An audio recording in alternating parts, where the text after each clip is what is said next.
Good afternoon. I'm Mike People. Most of you probably know me as the poultry superintendent for the Black Hawk County Fair or from our robotics team here in Black Hawk County 4-H. But really one of my favorite things to do is eat. And one of my favorite foods is pizza. I do share a love of pizza, probably with many of you, but also with people all over the world. And one of the reasons for that shared love is how many varieties pizza comes in.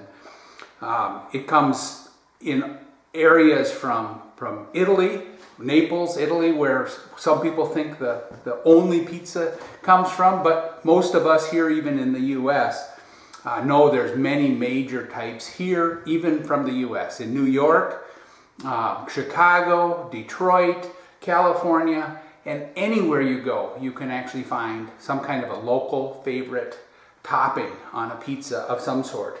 And that's one of the reasons why people like it so much. So some types of pizza do take a lot of special equipment to make and a lot of time to make. But I'm going to show you one today that is really quick and will be sort of like your standard pizza that you're used to. Today we're going to use a very simple recipe that comes from Chef Bobby Flay from the Food Network. And we're going to take a look at that. We're going to start with the dough, then we're going to move on, make some sauce, and shape it and put some toppings on it as well. So I will show you at the end of this series of videos a few things that you could do to, make your pizzas pop a little bit more, look at some of those special things. But today we're really going to stick with that simple recipe that you can go from deciding you want pizza to having a finished pizza in less than 2 hours. So the pizza we're going to make today looks like a New York style type dough. We can make it though many other types of dough. We can make a whole wheat dough. We can make styles from Chicago. We can make it other things like that. And there's many references that you can use to look at. I use a couple. There's one called the Pizza Bible, one called The Elements of Pizza, and then I use a book by Peter Reinhardt on whole wheat breads.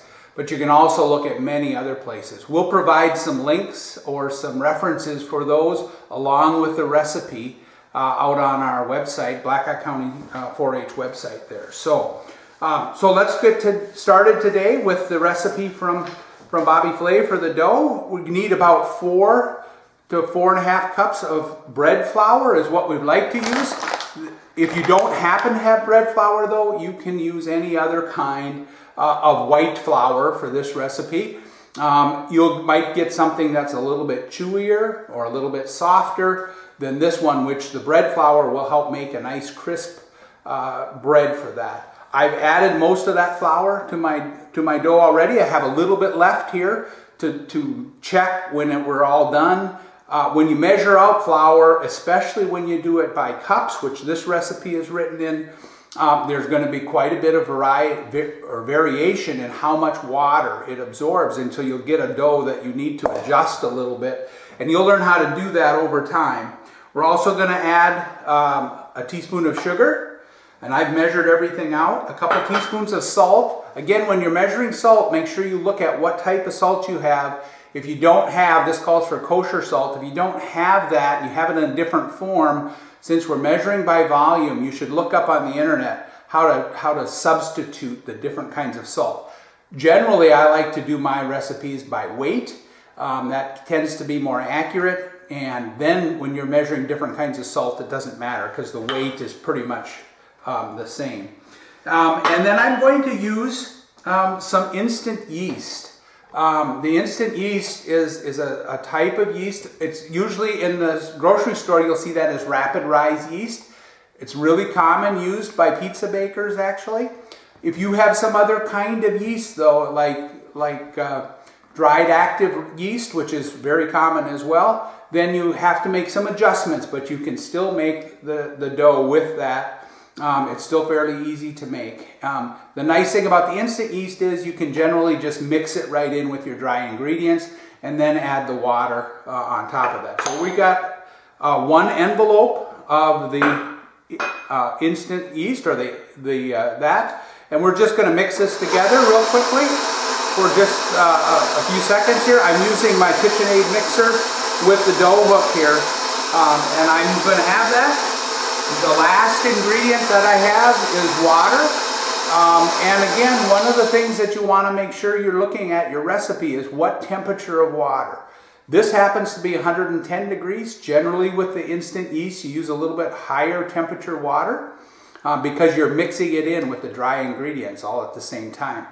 If you're dissolving the yeast with some other types of yeast or in other recipes, then you have to watch that you don't have too hot of water. And many pizza recipes, many pizza dough recipes actually call for cold water for part of the recipe. You might use warm water to get the yeast kicked off, but then you use cold water or even ice water in the rest of that. So we're going to have our mixer running here for a little bit, relatively slow, and we're going to add in, this is 1.5 cups of that warm water. And we're going to pretty much just get it all dumped in there slowly, so it has a chance to absorb and get mixed in. The dough hook will pull in the extra flour from the edges.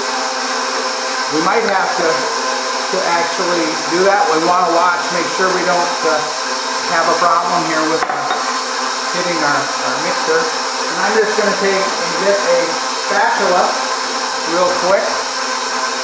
So if the dough doesn't come together right away, we're just going to scrape down the bowl. And depending on your mixer, you may have to do this more often than with other mixers. So we're just going to turn that back on, and we're going to have that dough come together. And this is a little bit wet, so I'm going to add some of this extra flour.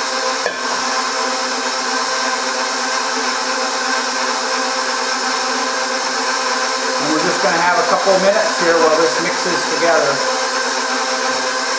While that happens, I'm going to get ready to do kneading of the flour, or kneading of the dough, sorry. So I'm going to put a little bit of flour out on my board here, my counter, and spread that around a little bit. We're going to do just a few minutes of kneading with this. Most pizza doughs don't have a lot of kneading, and I do like to do a lot of the kneading by hand, even though you can do it in the mixer.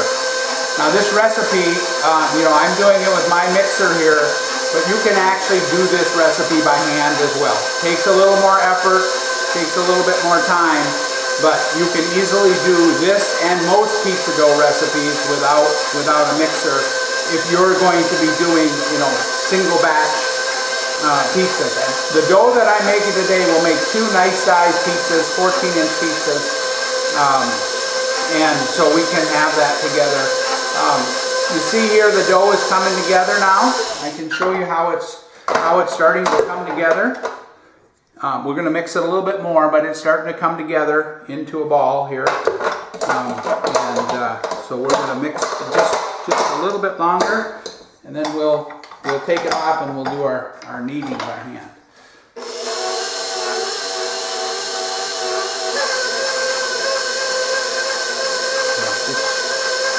A minute or 2 more. Take that off.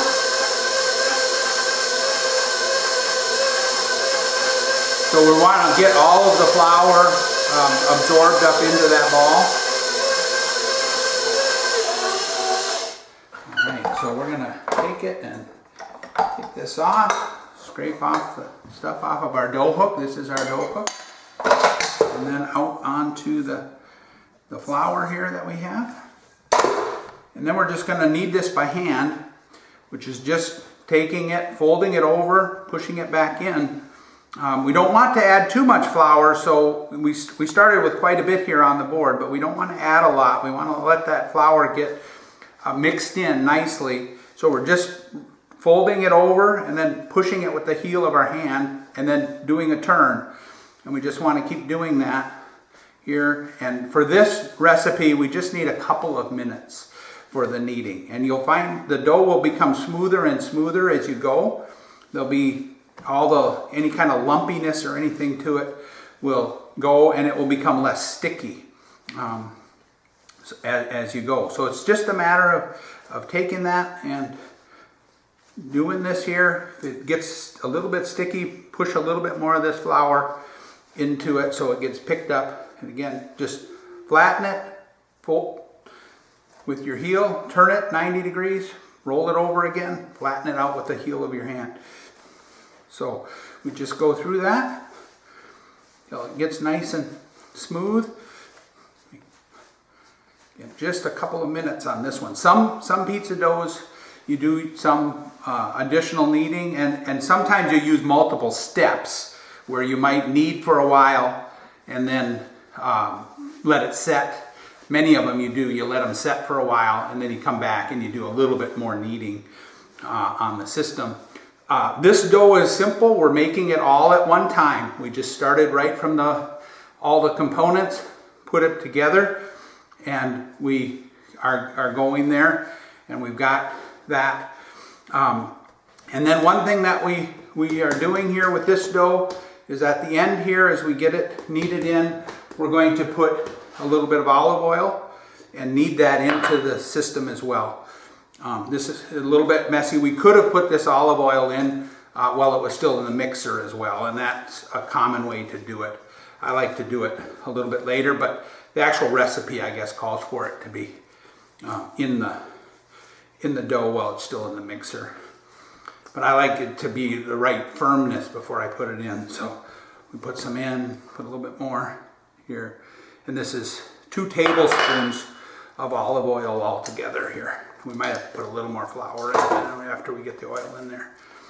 But we just knead it in and go with it here. So once this is smooth and going, I'm going to put a little more flour here. We get this to a nice, soft, even consistency, and then we're just going to let this rise. This dough takes about an hour to rise on the first rising, and we'll come back to the video after that. We'll come back and we'll show you how to take that, divide it. It then sits again a little bit before you roll it out, or before you stretch it out actually, and then we'll take and we'll shape it and show you how to do that as well. So we're going to just shape this into a nice ball. We've got a bowl here that's had a little bit of olive oil put in it, and that goes in. We just roll this around a little bit in the bowl to make sure it's coated with olive oil. Put it in the bottom there. Put a nice cover on it. You can use saran wrap or anything else with that, but otherwise our dough is ready, and all we have to do now is wait. While we wait for the dough to rise, generally that's when we can make our sauce, do our cheese, grate up our cheese, and select what toppings we're going to have on the pizza. So come back for us when we show you how to shape it.